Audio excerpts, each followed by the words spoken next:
మన నియోజకవర్గంలో ప్రధానమైనటువంటి సమస్యలు పట్టణ అభివృద్ధిలో కుంటుపడినటువంటి అనేక విషయాలు హామీగా మీకు నేను తెలియజేయాలనుకుంటున్నాను. ప్రతి వేసవి మాసం వస్తే నీటి కొరత ఏర్పడుతుంది. అందులో మీకు ప్రతి సంవత్సరం మీకు తెలుసు. అందులో భాగంగా మా ట్రస్ట్ నుంచి 37 బోర్ పంపులు వేసి కొంతవరకు త్రాగునీటి సమస్య లేకుండా చేయడానికి ఒక అవకాశం దొరికింది.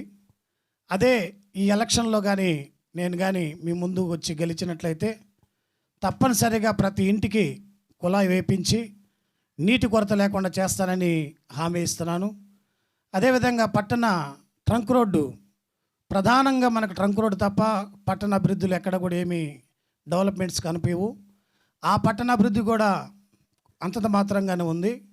కాబట్టి పట్టణ ట్రంక్ రోడ్ని వెడల్పు చేసి మరి ఎలాంటి ట్రాఫిక్ సమస్య లేకుండా పార్కింగ్ ప్లేస్ ఏర్పాటు చేసి మరి పట్టణ ప్రజలకు అన్ని విధాల సౌకర్యవంతమైన ప్రయాణాన్ని మంచి డెవలప్మెంట్లో ఒక భాగంగా రోడ్స్ని చేస్తానని చెప్పి మీకు నేను హామీ ఇస్తున్నాను.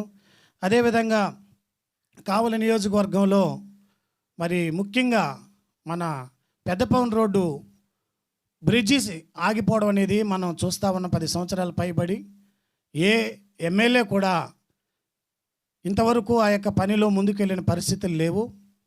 నేను గెలిచినట్లయితే తప్పనిసరిగా ఆ యొక్క బ్రిడ్జి పని పూర్తి చేయించి ఎలాంటి ఇబ్బంది లేకుండా పెద్దపవన్ నుంచి వచ్చేటువంటి ఆ రోడ్ సంబంధించినటువంటి ట్రాఫిక్ సమస్య లేకుండా నేను ఆ బ్రిడ్జి పని పూర్తి చేయిస్తాను.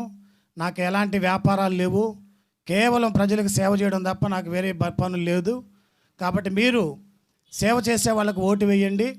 వ్యాపారాలలో బిజీగా ఉండే వాళ్ళకు ఓట్లు వేసి మా అవసరాలు తీర్చండి అని వాళ్ళని అడిగితే వాళ్ళు మీకు ఎలాంటి సేవలు చేయలేరు. కాబట్టి మీకు సేవ చేసేటువంటి వాళ్ళని మీరు ఎన్నుకోండి. మనకి మించిన వాళ్ళని మీరు ఎమ్మెల్యేలుగా ఎన్నుకుంటే వాళ్ళ అధికార హోదాలో వ్యాపారాలు చేసుకోవడం తప్ప టౌను అభివృద్ధికి కానీ, నియోజకవర్గ అభివృద్ధికి కానీ, నియోజకవర్గ సమస్యలకు పరిష్కారాలకు కానీ ఎలాంటి సేవ చేయలేరు. అది నేను మీకు చెప్పడం కాదు, గత 30 సంవత్సరాలు నా అనుభవంలో నేను చూస్తూ ఉన్నాను. కాబట్టి ప్రజలకు సేవ చేయడానికి ఈ ఎలక్షన్స్ జరుగుతున్నాయి. మీకు సేవ చేసేటువంటి అదృష్టం మాకు కల్పిస్తే తప్పనిసరిగా నిస్వార్థంగా మీకు సేవలు అందిస్తానని ఈ సందర్భంగా తెలియజేస్తున్నాను. మన గుర్తు కోర్టు గుర్తు. డాక్టర్ బిఆర్ అంబేద్కర్ గారు ఆశయ సాధనలో ప్రతి ఒక్క వర్గానికి, ప్రతి ఒక్క సామాజిక వర్గానికి మనం ఎమ్మెల్యేగా గెలిచిన తర్వాత భవన నిర్మాణాలు ఏర్పాటు చేస్తానని కూడా తెలియజేస్తున్నాను. అదేవిధంగా రాబో కాలంలో మన పట్టణ అభివృద్ధి చూస్తే రాష్ట్రం అంతా కూడా ఆశ్చర్యపోయే విధంగా చేస్తానని మీకు ఈ సందర్భంగా తెలియజేస్తున్నాను. జై భీమ్రా, భారత పార్టీని గెలిపించండి.